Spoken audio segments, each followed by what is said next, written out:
What is up, Epic 7? And today, it's a big day, alright? I'm not gonna lie, I don't know if you guys left the meta right now. I personally find it rather annoying. So you know what? I hope that today's balance adjustment preview is gonna give us something inspiring, okay? Now, I will say, usually, Smilegate has a pattern of screwing up sometimes. So let's hope they don't screw up this one. They've been doing a pretty good job, except for removing the ROS from the UI. That's my one thing, but everything else was good. Let's hope they keep it up. And we'll have to say, do we get something like an FCC buff? Which I actually don't want to. If the meta gets tankier, I'm gonna freaking jump off a roof. But let's see. There's a lot of ML still that needs help, right? Balance adjustment target, and here we go. Not that many compared to before, but we do have Pirate Captain Flan with the new skins, kind of expected. Closer Charles needed a buff. Arcdemon's Shadow. Oh, this one's gonna be really interesting. If it's a full team seal, because right now Luna is not fair, yeah? If Arcdemon's Shadow with the seal ability gets a buff, it could be a second Luna. That would be screwed up, but we'll see though. Elagos, probably gonna be niche. Chloe, PvE. Yafine, PvE. Sinful Angelica. It might screw if you're Wyvern 13 auto, if you have Sinful Angelica, if they like buffer randomly. We'll have to see, but it might be PvP viable too, depending on how they buff it, because Extinction versus Haste, right? Sigurd Scythe got a buff. Why? An offer you can't refuse. That one's Elagos's, so I think Elagos might be their new Melissa.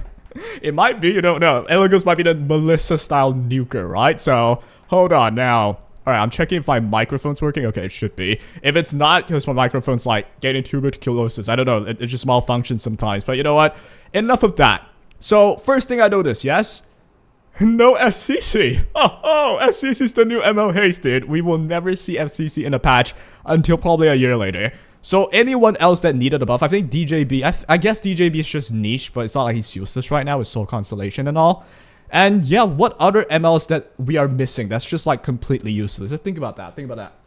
Not really anything. Even ML Ken is usable. ML Kron's usable. I feel like nothing comes to my mind right now. I feel like the main problem is Pirate Captain Flan for sure. You know what? Enough stalling though. Let's just see what buff she got. So here we have Pirate Captain Flan. Execution. Before it has 75% to steal one buff. Now it's stealing one buff. Honestly, should have been in her kit from the get-go. And the S3, Skewer, I don't know how to pronounce that, of the sea. Effectiveness increased, that's the same. When attacking, cannot crit, that's the same. When attacked, decreases damage suffered by 30 before it redirects 30% of damage to the foremost ally. That's why people just kill the foremost ally anyway by hitting her, right?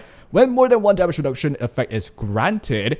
So what I'm thinking is, okay, that means she is now really tanky. Because think about this, before it's an Aureus effect.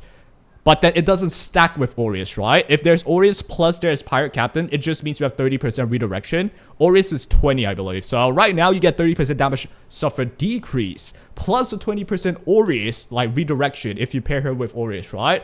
That sounds busted, okay? So she's a tanky type of character, I think. After an ally attacks, if the target doesn't have a buff, activates Hunt. Hunt can be activated once every 3 turns. Hunt raises morale, increases CR.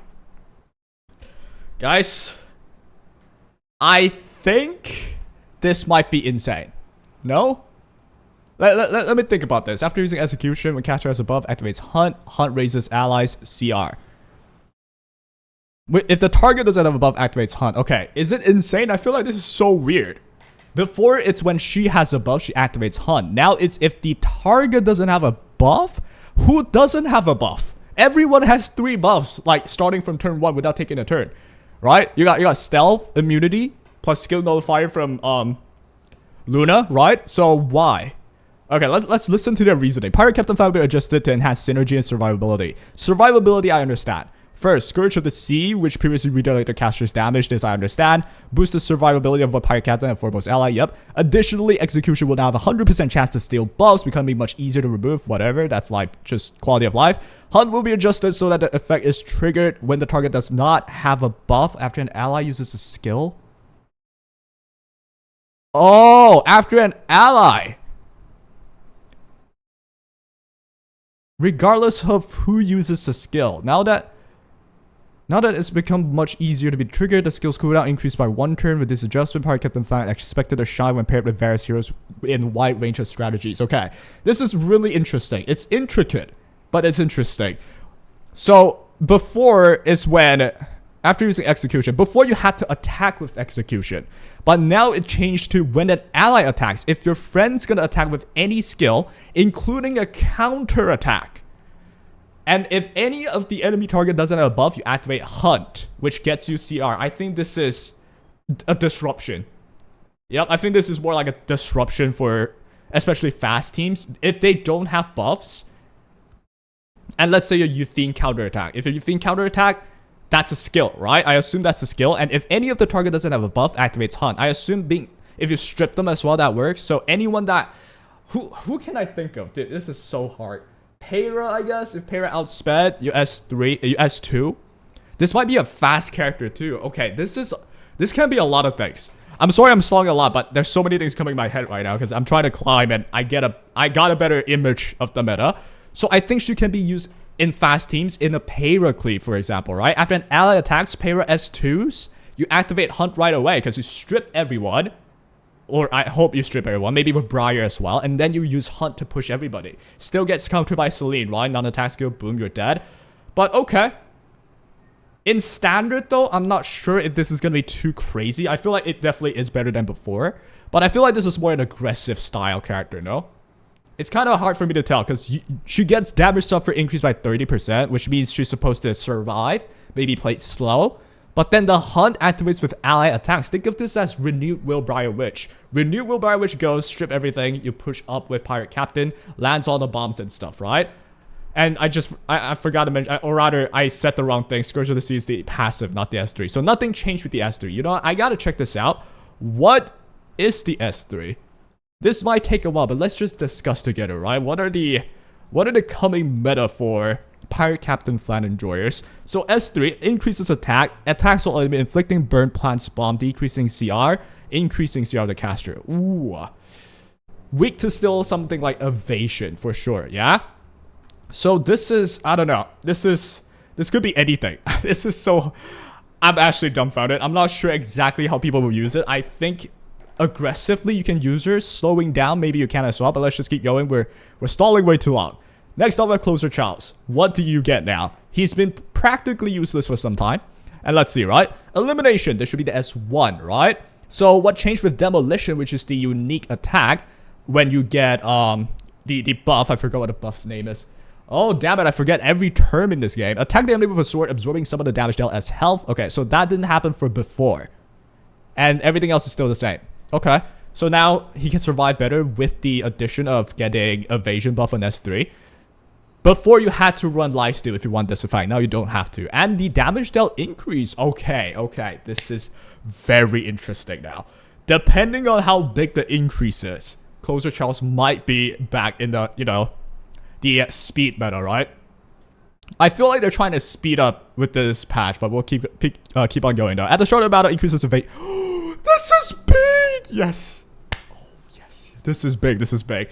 Before, the problem with Charles is he just dies. Can't do shit. He just dies because you just gotta outspeed him, kill him, right? Now he gets evasion for one turn. One thing I don't like is this whole evasion gimmick, right? There's counters for evasion for sure, but I would also hate that everything just dodges everything. Like, Flan is an issue, but now Closer gets this. I guess it's fair, it's only 50%. Flan is 100, that thing needs a nerf, but let's just keep reading. After an ally except for the caster attacks, if enemy health is less than 40, increases combat readiness of the caster by 50. And grants perception for 2 turns. Hold on. So this is the passive, not the S3. I keep thinking S3. This is the passive. Ally except caster attacks. If the enemy health is less than 40, increases CR of the caster by 50. Before it's 30. Okay, so it's just from 30 to 40, right? That means the criteria of activating this has been decreased. You just gotta hit 60% of an enemy's health, he gets the turn, okay? This is quality of life. The big thing is with the evasion. Now he gets 1 turn at the start. He can continue with S3, get 3 turn evasion, or like 2. I think it's 3. And if the enemy is less than 40, which is easier to proc now, you can proc with, say, Sid. You can proc with, say, a Summertime S3, I think, on squishier characters. Okay, certainly like an aggressive character, right?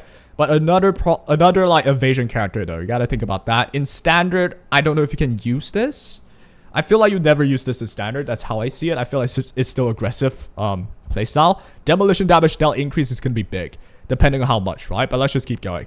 Like, I've been stalling way too long. Let's just speed up, right? Art Demon's Shadow. This one has not been used for a while. Some niche cleave teams does use her. I actually use her a little bit. I'm building it aggressively, though. So, what have changed? Has a 100% chance to seal for 2 turns before 75. And Soulburn ignores ER. Okay, I guess that's like, you know, before Soulburn gets 100 and ignore ER. Now the 100 just becomes the skill itself and you only ignore ER. It's kind of like just whatever. It's about the same thing, I think, but you have a higher chance of landing it without Soulburn, which is great, right? So, Twisted Power, what does this do? Damage suffered, same thing. When more than 1 damage reduction, same thing. After using basic, when the caster is sealed, increases attack of the caster for 1 turn before activating Burst. Burst is the AoE proc, right?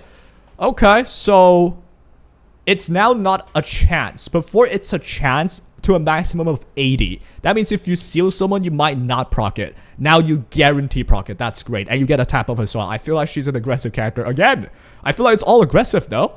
Attacks all enemies, increases CR of the caster by 25, gains 1 focus. Successful attack deals additional damage proportional to the caster's attack. I feel like this is still an aggressive type character, no? Aggressive type beat, you seal the Senya, proc your 100% proc your burst, do extra damage with your attack, you build her high attack with effectiveness as well, right? Something like that, or maybe you build high attack and maybe 150 F. Don't go 300 F, right? And use Soulburn S1 if you have to. Interesting. What else though? Attacks all enemies with the power area. I can't read that word. 80% chance decrease defense for 2 turns. Before it was 70. After Awakening, it's still 80? What the hell's the difference? Wait. Excuse me. So it went from 70 to 80. Okay. Is there anything else that changed? I don't think so. And you have to have max focus to use this, right? Let's just read this again. Just in case we forgot, you feel me? Let's go to Mage. Boom. Right here. You need max focus for this. Yeah, you need max focus. It didn't say it removes max focus, so shouldn't be too ridiculous, yeah? So, in reality, it's still about the same role. She's just better to use now with that attack buff as well should be the big thing. I think still aggressive playstyle would love this. Slower playstyle, I don't know. Because I feel like if you slow down with her, she just dies, no? It's kind of hard to say, but there's also a lot of defensive capabilities against debuffs. But interesting. I feel like this is usable for both sides. That's all I'll say. Alright, keep going. Eligos. This is a speed character, yeah? What changed with you? When caster is granted perception before, triggers dual attack. Now it's when the caster is granted increase attack greater. Okay, so that should mean he gets gap from his kit somewhere. Damage dealt decrease because you get gap. You know, makes sense. The Cleaner increases his chance and crit hit damage by 50. Okay. This is when an ally. This is the passive, right? When an ally except when the caster defeats an enemy, activates Time Bomb against the enemy with the lowest health. Okay, lowest health before its highest attack to kill like Stene from like 2 years ago. But now Stene doesn't exist, or for the most part she doesn't exist. So now it's against the lowest health for you to close out someone. Like now it makes sense to call this a cleaner. Yeah, you clean someone up. Can only be activated once every 2 turns. That's the same. Time Bomb now gets you increased attack greater, so gap instead of perception. Okay. Before attacking enemy with a bomb. Okay, I thought it's a debuff, but no. Damage dealt increases proportional to caster's speed, so he's supposed to be built fast as usual. Before it increases damage dealt proportional to the difference. Now it's just the higher speed, the more damage you do. It's like a Pavel, yeah? Damage dealt increased as well. And Cleaner gets you critical hit damage by 50 and hit chance by 50. So these two aren't buffs. These two are just increasing raw stats, no? Yeah, you just get free stats. What? I'm pretty sure these are not buffs. You just get free stats. You just get hit chance by default and then crit damage by default too. Ooh, okay, that's scary looking. Gets Gab as well. So it's Gab, crit damage, and hit chance. That's a whole lot from the passive. Alright, let's keep going. Cloak and Trigger after Awakening. Inflicts resource reduction now by 60. Okay, so this cuts like Focus. This cuts like Fighting Spirit before attacking enemy with a pistol. These spells 2 buffs. It's the same thing. Inflicts target decreased defense for 2 turns before decreasing CR by 50. And it increases the CR of the caster by 50. With damage dealt being decreased. I will say this is one of the most interesting patch ever. Like, I'm thinking so many scenarios, but I can't really, like, just exactly understand the use case, but I feel like it's good though. This might be insane. You get Gap from Elegos now if anyone kills an enemy. So this is like for a speed draft for sure. And then I imagine AoE, right? If you AoE someone and someone dies, let's say with a Ludwig, yes, and you want to hit like the Flan, you can use the hit chance increase plus like a artifact that gives you more hit chance like Misha, right? To get 70% hit chance plus a target, huh? Target on S3, inflicts resource reduction. Who does this deal with though? This is so interesting. Who's this like directly dealing for? Decreases CR, increases CR of the caster. So he gets quicker later. And then S1 you can dual attack. I see. So you're supposed, I think single target cleave. Maybe a Tomoka cleave would be better with this. Interesting. You know what? I can't really say much about this one. This is hard for me. I won't lie. It's a double-edged sword though. You can definitely like, let's say you pick a Miki with 5.5k attack. You can definitely like have Elegos hit a Miki, boom, a Miki procs. That might be an issue. But alright, let's just keep going. This one's interesting. I think he's going to be used in the fast draft for sure. And exclusive equipment got some changes. At the start of battle, gain 1 stealth. That's before. Now you gain 2 turns. Alright, I guess. Decreases cooldown of cloak and trigger. Now it goes to increases damage by time bomb by 10%. This is when your ally kills someone. He activates time bomb to kill the cleaner, right? The one with the lowest HP. Attacks the enemy with the highest attack. Oh, so now you can decide which one you want to go for.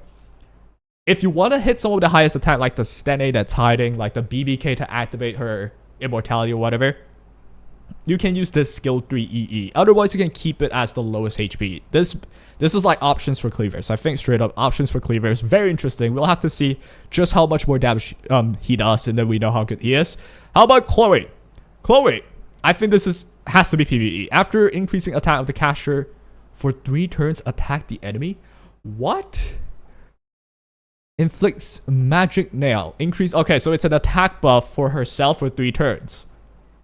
Okay, that's just way better for PvE, right? Magic nail, what does it do now? When attacked, inflicts additional damage proportional to target's attack. I mean, the attacker's attack. So, same thing, right? It's just the same, like, role for Chloe. She's just gonna do more damage now. Soars into the air, that's hyper strike. When the enemy is inflicted with magic nail, ignores ER. Isn't this big? Wait, what is this for? It's an ignore ER stun. Okay, I need to read this. While Hyper Strike will have its base damage reduced, but will now ignore FRS when used on target with Magic Nail. As a result, Chloe will no longer need to focus on effectiveness and can be easily inflict debuffs on enemies with high ER using Magic Nail. Is this for PvP? Why? I don't understand this. You cannot stun bosses, right? So is this for PvP? And you damage dealt decrease. This fucks with someone's like one shot, right? If anyone's running one shot, this might have fucked with it. I'm not sure. It might have because damage dealt is decreased. I don't know. This one's weird. This one's weird. I mean, you get a tap buff initially though. So I guess the damage difference might not even be like observable. But this is so weird. I don't understand. Let's just keep going. I feel like it's just still going to be PvE. But alright. Let's just go ahead and see EEs. Okay, there's also EE changes. Increases CR of the caster by using heavy strike before it increases the attack of the caster. So this is now in her kit. And the second one increases damage dealt by Hyper Strike by 20. Hyper Strike's the S3. Okay, I guess it doesn't fuck with your one shot then if you have her as your one shot character. Like you can just use this. I'm sure this covers for like the nerf. The third EE has an 85% chance to decrease defense for 2 turns when using Hyper Strike. Now that is that's the kicker. She is now an ignore FRES defense breaker. Okay. I feel like Fire Ken is still better in the same role. Like his defense break, I think has a higher chance. I might be wrong.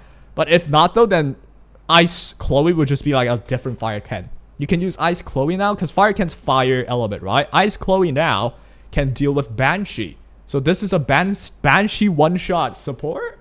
Do we need more? I feel like we already all have a one-shot for that, but okay. Let's just keep going. Euphine, what do you do now? This, we have Dragon's Charge. This one should be the S3. Let's just read Dragon's Roar first. This is S2, right? Before it grants increased attack defense for the caster for 2 turns. Is that what it does? I thought it's speed buff. But before a 70% chance to decrease defense for 2 turns now. And silence for 1 turn. Sober ignores ER. Okay. Dispelling 1 buff as well. Is this... What's this for again? Is this for PvP? Ignore ER strip with death break, okay, and silence as well. Let's just keep reading. Dragon charge after awakening. After increasing attack of the caster for 2 turns, attacks the enemy with a massive blade. When the end, oh, so you get self-attack buff. That's the first thing. Okay, self-attack buff now. That's huge for PvE actually, especially like what's that called? Oh, I forgot the name. The one with the posters. The posters. All right, I'm not even gonna show it. I'm sure you understand what I'm talking about. All right, the posters. Expedition. There we go. That's gonna be big for expedition, I think. All right, so moving on. When the enemy is defeated, grants an extra turn. When the target has a debuff, damage down increases. Good for PvE for sure. When this skill is available to cooldown after ally spell caster uses a skill, if the enemy has a debuff, increases CR. This is still PvE for sure. I'm pretty sure. PvP, nah, I don't think you use for PvP. Imprint concentration now gets crit chance. This might fuck with people's one shot again. If you're running her one shot, suddenly you thought you have enough attack, you now have overcapped crit chance. But let's just keep going. No EE changes. So yeah, if you somehow have a Euphine one shot, keep in mind you're losing 18 attack if you're using SSS, and then you overcap with crit chance now. I think it's just PvE. Like, this would just be good with PvE, but sure. You also get self-attack buff though. So it's easy. It fucks with some one-shots, I think, but it's not a big deal. That's all I can say. Let's move on. I'm being slow. Like, no cap. I'm stalling too much. Sinful Angelica, ML4. What do you do now? Decreases attack for 1 turn. Now it becomes decreased defense for 1 turn. That's gonna help Wyvern one-shots. 100p. And then increases effect chance to 100. Decreased defense target for 2 turns. That's the Soulburn, okay. So, what's up next though? Soul Harvest. Enemy cannot revive straight up. Okay, this might be usable against ML Haze. You don't even need immortality now. Just build her like bulky and stuff, right? Dark Salvation. Despelling 2 debuffs from all allies first. Before it's 1 debuff. Now it's 2, okay. Granting immortality. That's like whatever, no? That's whatever, I guess. I don't think it changes too much. It's better for sure. And that's it? Okay, I don't even know why. This is better for Wyvern one-shot for sure. The S1 now can decrease defense. The win rate for your Sinful Angelica one-shot just shot up by a mile if you're running that, but I'm not though, so it doesn't matter for me. Everything else doesn't really matter. The Despell 2 debuffs from 1 is not that big a deal, I don't think. That's me personally, but we'll see. I don't think she'll be in like PvP. I might be wrong though. Let's just keep going. What have changed for Secret Scythe? This is an ML Hua buff, no? This might be an ML Hua buff straight up. Increases attack by 10 to 20% max. Increases attack by 25. Isn't this a nerf? Oh, only when the HP is less. Okay. So now they removed the criteria for your HP. You straight up get a free 20% attack. That makes a Miki more broken. Yeah. That makes ML Huayang more broken. That makes Huayang probably still shit, but she's somewhat better maybe. I don't even know. Okay, this is a Huayang buff, right? ML Huayang buff for sure. Like, they buffed the Secret Scythe where they showed Huayang using her, using it, and then they straight up just buff Secret Scythe. So maybe Secret Scythe's the way to go. You get 20% free attack. That's huge for ML Hua. This is an ML Hua buff, no? I don't know, man. We'll have to see, But Amiki herself, though, will basically got a indirect buff, too. Don't know if I like that. I feel like, I mean, for Amiki, you always are low HP anyway. Most of the time, it doesn't matter too much. But ML Hua, this is big. This is not just free attack. This is free defense, too, because she converts attack to defense. I'm just saying. Hey, go ahead. Go and pull Huayang, dude. That's the new meta, man. I feel like that's the new meta. But hey, we'll have to see. Maybe she's just booty cheeks when she comes out. Alright, an offer you can't refuse. What does it do now? Before it does like penetrate target defense, and then after defeating enemy with single attack, increases CR of the ally with the highest CR, except for the caster, blah blah blah. Doesn't really matter. No one really uses this that much. So now it changed too.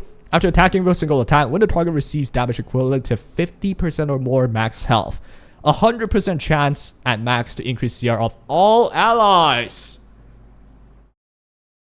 This is for Elagos, right? And this is like a renewed will, but different. I hate that they release all this shit and I have to max it or else it doesn't proc. This is so annoying, no? Yeah, I think this is 1000% Elagos. Probably the best in slot for Elagos, and Elagos is going to be a bridge. Yeah, something like that. Okay, not much to say. We'll have to test stuff up. I cannot like think about the exact way to use this yet. Not right now, I don't think. You know what? Maybe Cable, dude. Maybe Cable even. Alright, forget about it. I'm stalling too much. Like, there's no point thinking I gotta wait for the release first. So, yeah. These schedule balances will be for the 19th. Okay. So, about 2 weeks. Got you. When the RTA season ends, yeah? Chilling for Luna buff for 4 years now. I mean, if they buff Luna, they have to rerun Luna, though. I don't think they're gonna do that, so... Alright, conclusion, guys. What do we think about this patch? It's hard for me to say. Well, clearly, some people that really needed a buff, like Flan, did get a buff. I can't say if she's insane or not yet. I think she might be pretty good. Not broken, but maybe pretty good. Closer Charles, I think, is way more viable now, but it's still not going to be, like, picked every game, which is fine. You don't want, like, ML Luna 3.0, 4.0 being released every other day. Archdemon's Shadow is very interesting. That's what I'll say. For aggressive drafters, maybe. And then the only other standout is Sigurd Scythe. Straight up an ML Hwayoung buff, no? Straight up, I think that's an ML Hwayoung buff. It's Sigurd Scythe. Yeah, we'll have to see. That will be all for today. This one's really interesting. I don't know, it dumbfounded me. And I'm starting a bunch because it's so confusing to me. I can't really think about exactly how they'll be used. But it's very interesting. I will say, if there's any complaint, where the hell is FCC? Like, why do we have to wait for, like, a month for, like, 6 characters with half of them being PvE, right? What about FCC? What about we just buff every single, like, very lowly used MLs? Like, we just go on the website, your own website, ESO Match History. We find all the, like, bottom pickers and the worst win rates, and then we just buff them, no? I feel like that's gonna be more healthy, and it solves, like, make them counter, like, fucking Luna. That's what I want to have. Make FCC counter Luna, because Luna's not supposed to be a character, man. But nah, that's over-exaggeration, but I would appreciate, like, now we just know FCC's not gonna be buffed until, like, a month later, yeah? And that month, we might still not even see FCC buff, and FCC's doggy poop right now, I think. So you know what? That's my only complaint. Otherwise, interesting one. You're not gonna expect baggers every time, but this is certainly not terrible, I think. Very interesting. That'll be all for today. And yeah, take care. Let me know what you think as well.